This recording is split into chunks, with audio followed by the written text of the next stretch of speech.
तो दोस्तों आज मैं जो आपको बताने जा रहा हूँ वह है बाबा मोहन राम की कहानी। बाबा मोहन राम का इतिहास कि कैसे बाबा मोहन राम की पूजा करते हैं और क्यों बाबा मोहन राम की इतनी मान्यता है, इसके बारे में मैं आपको आज बताने जा रहा हूँ। आज से करीब 350 साल पहले मिल्कपुर गांव में रहने वाले नंदू नाम का एक ब्राह्मण गाय चराने के लिए जंगल में जाता था। नंदू श्री कृष्ण भगवान की पूजा करता था। श्री कृष्ण भगवान में बहुत ही ज्यादा उनकी आस्था थी। उनकी आस्था को देखने के लिए श्री कृष्ण ने उन्हें दर्शन देने की एक योजना बनाई।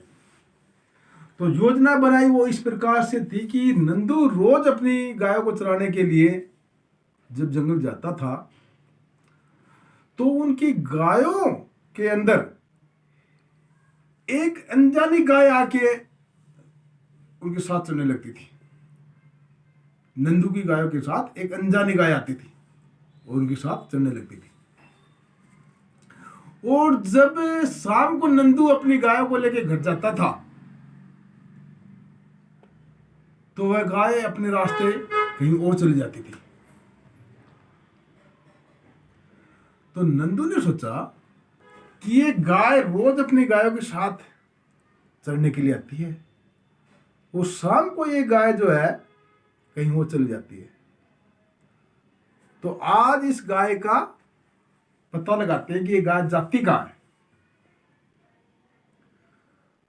तो जब शाम को नंदू अपने घर गाय को लेके जा रहा था तो वो गाय जब उन गायों से अलग होके जाने लगी तो नंदू वहां रुक गया कि आज देखते हैं गाय कहां जाती है।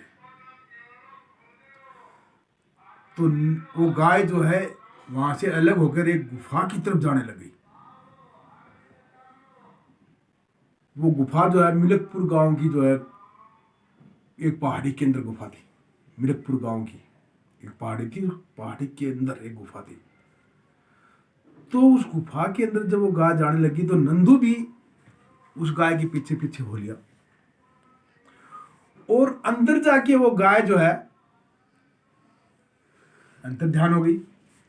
अंतर ध्यान तो होनी थी, वो तो श्री कृष्ण भगवान की लीला थी उसको दर्शन देने की। तो जैसे ही नंदू उसके अंदर घुसा और गाय अंतर ध्यान हो गई तो नंदू को अचानक एक आवाज सुनाई दी कि नंदू आ गया। उसने सोचा कि ये आवाज कहां से आ रही है। वो थोड़ा और उस गुफा के अंदर आगे घुसा। तो आगे घुसा तो वहां एक बाबा बैठा था। बाबा को नंदू ने पूछा कि नंदू हम तो जो है आज तक, बाबा ने नंदू से पूछा,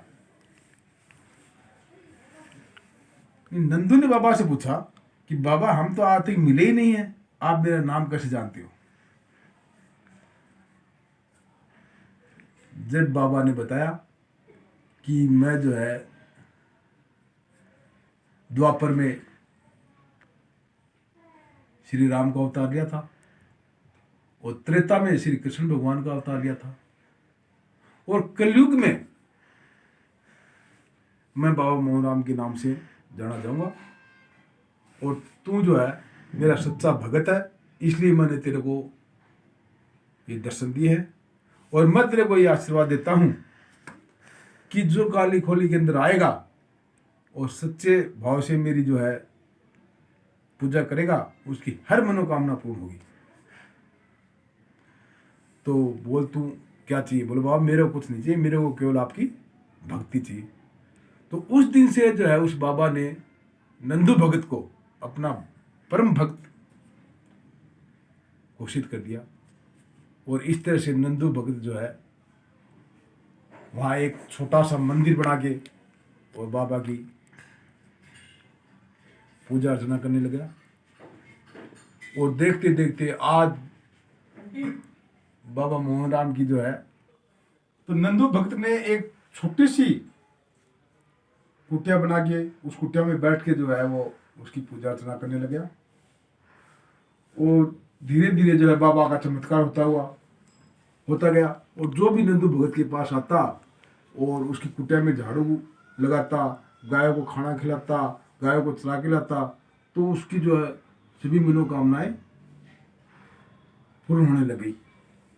और जो भी समस्या थी, सभी समस्याओं का जो है, जो भी आता उनकी सारी समस्याओं का निदान निकलने लग गया। ऐसे करते करते करते करते करते जो है बाबा मोहन राम का बहुत बड़ा मंदिर बना। एक इसका मंदिर मिलकपुर गांव के अंदर है, और एक इसका मंदिर जो है मिलकपुर गांव से 4 किलोमीटर दूर काली खोड़ी नाम की जगह है, काली खोड़ी के अंदर बनाया गया। और मुख्य पर्वत के ऊपर चढ़ने के लिए, काली खोड़ी की जो गुफा देखने के लिए कम से कम 121 सीढ़ियां चढ़नी पड़ती हैं। और वहां एक बाबा मोहन राम को आमतौर पर एक ब्राह्मण के रूप में कपड़े पहने और लकड़ी के चंपल पहने दिखाया जाता है। और नंदू भगत की आज 7वीं पीढ़ी जो उसकी पूजा कर रही है। तो ये है बाबा मोहन राम का इतिहास।